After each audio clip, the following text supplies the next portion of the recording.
The main reason I will always be disappointed with this car is its engine. We had 3 generations of glorious straight 6 engines, starting with the M54, moving on to the M55, and of course the legendary B58. But I just think BMW missed a trick. xDrive, 4-wheel drive, put the B58 in it, it probably would have been the best hot hatch in its class. Engine aside though, it's better in every way. I'm Max Latavani and welcome to Driven Plus. So let's start with the main talking point of today's review, the engine. Under the bonnet of the M135i sits the B48 engine, a 2-litre 4-cylinder unit producing 302 horsepower and 450 newton meters of torque with a top speed of 155 miles per hour, and it delivers its power via a xDrive system. Now BMW say it'll do a 0 to 60 of 4.5 seconds. We're going to find out. Now we all know how conservative BMW are with their figures, so I think we're going to beat their claim time of 4.6 seconds. On your screen now are the stats and figures of this car, so pause your screen if you want to divulge into them. Now let's put this car on launch control. Gearbox has got to be an S. Sport mode, traction in sport. Left foot firmly down the brake to engage launch control. Let's go. Good start, nice and grippy. What are we going to get? 4.39 seconds, 0.2 seconds quicker than what they claim, but that is slower than the A35 AMG. I bet you A35 AMG owners are loving that one. So I'll tell you what, because I'm a BMW man, I'm going to go for run number 2 to see if we can beat you. I've got 4.25 to beat, by the way. Run number 2. Come on, BMW, beat Mercedes. Oh, it's faster, but it's so close. 4.33, there we go, we got a better time. Back to the review. The look of this car I like. However though, when we're going to compare it to the older generation, the F20, the one that came before this, I think BMW hit the nail on the head with the design of that car, especially from the front end. However though, I think the old one looks better from the front, but this is still a good looking car. I like the fact that BMW has stuck with the angel lights because they are moving away from them nowadays, which is a big shame. However, it's really aggressive from the front. You've got this splitter going here and all these gold accents, which is only specific to the M135i.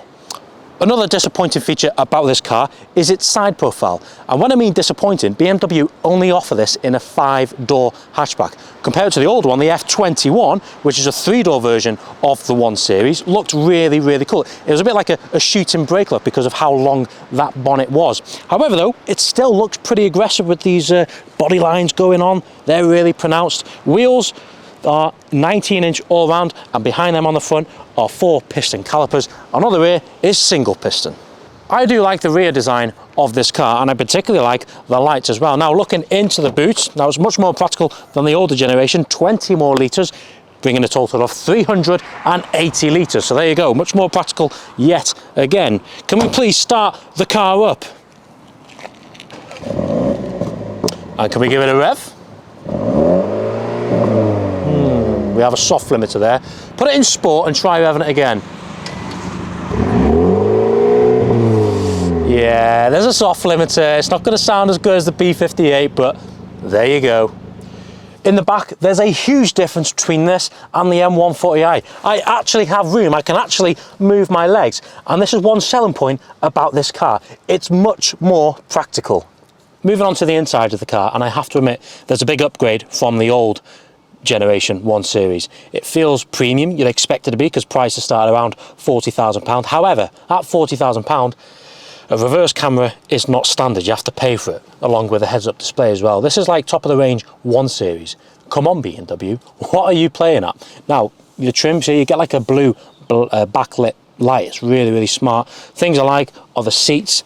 They feel sporty, and it feels like you are in something really fast, and they're really supporting as well, Alcantara, so they're super grippy. Talking about grippy, this steering wheel here, it's chunky, really, really chunky. You've got the digital infotainment display there, which is 10.25 inch. You've got Apple CarPlay, Android Auto as standard, and they're really easy to use as well. It's touchscreen, it's, yep, responsive. Now the climate controls are buttons, so thank you BMW. You've got cup holders down there. One design feature which I prefer in the old one is the gear knob. I much prefer that one, but all your buttons are down here. Your glove box there is a nice size, and yeah, it's all pretty good, and it's really, really built well. Like any BMW, the build quality is amazing. You know, you'd sit in here and you think you're in a 3 or 4 Series, and that's what I like about this car. Let's get out on the road. On the road, the M135i is a great car to drive. It's refined like any BMW. The ride is a little firm though, but that is what you'd expect from an M-like car. Is it as refined as the old one? Well, you're always going to struggle beating the refinements of a straight six engine, but this one's doing a great job so far. So before we start talking about the engine, let's talk about the handling of the car, because the M140i was great for outright power, but as soon as you put that into corner, it was shockingly bad. Now this has the xDrive system and it works very similar in the way the A35 AMG works. If you want my review on that car, click on the banner there. But power gets sent 50-50 when needed. However, most of the time it's a front wheel drive car.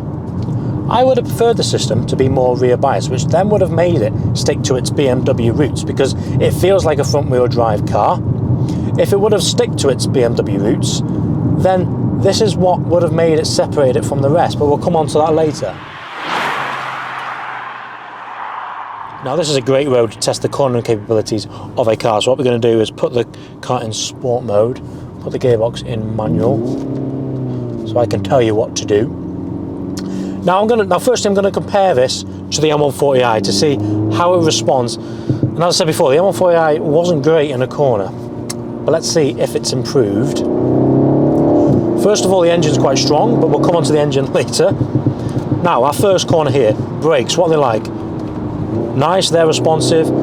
First tight bend, going down the gearbox. Gearbox is pretty responsive as well. Turning, much better than the M140i, and the fact you have the xDrive as well helps massively. Remember, my foreign viewers, us Brits only got the rear wheel drive format of the M140i, but this car is much more agile, much more stable than the M140i. It's cheekier, you can throw this about.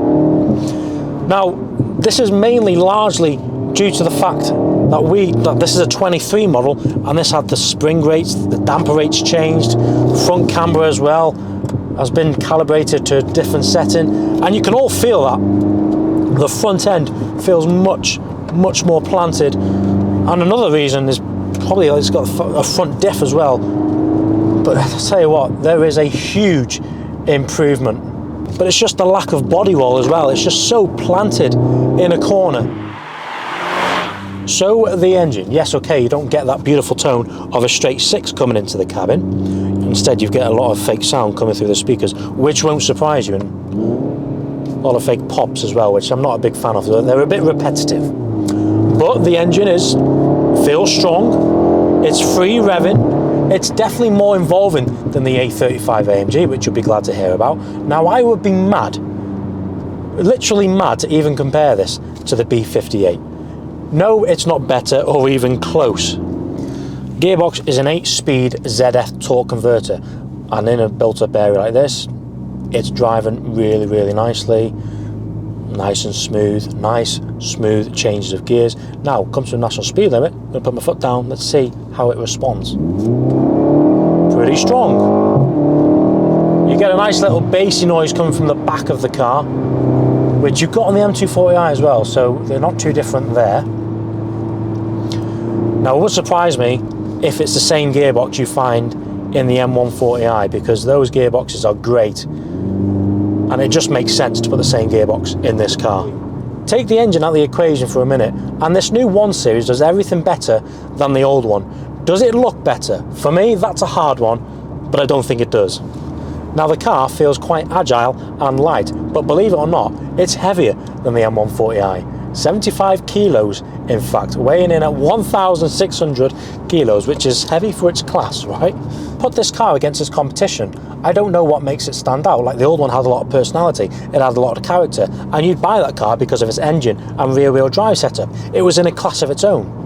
But what made the Golf R so successful? Well, you got to look at its recipe. 2-litre engine, around 300 horsepower, and a 4-wheel drive. It makes sense, and it makes for the brilliant all-rounder. Better fuel economy, more practical, and the fact that you can drive this in any condition, and the fact that this gives you a BMW badge. So this is what makes it stand out. Thank you for watching my review on the BMW M135i today. Leave a like on the video, subscribe to our channel so you don't miss out on any of our latest uploads, and if you're in the market for an M135i, you just bought yourself a brilliant all-rounder. pretty much good at everything. Massive thanks to Matt for lending me the car. Thank you very much, mate. And we'll see you soon. Thank you very much. Cheers.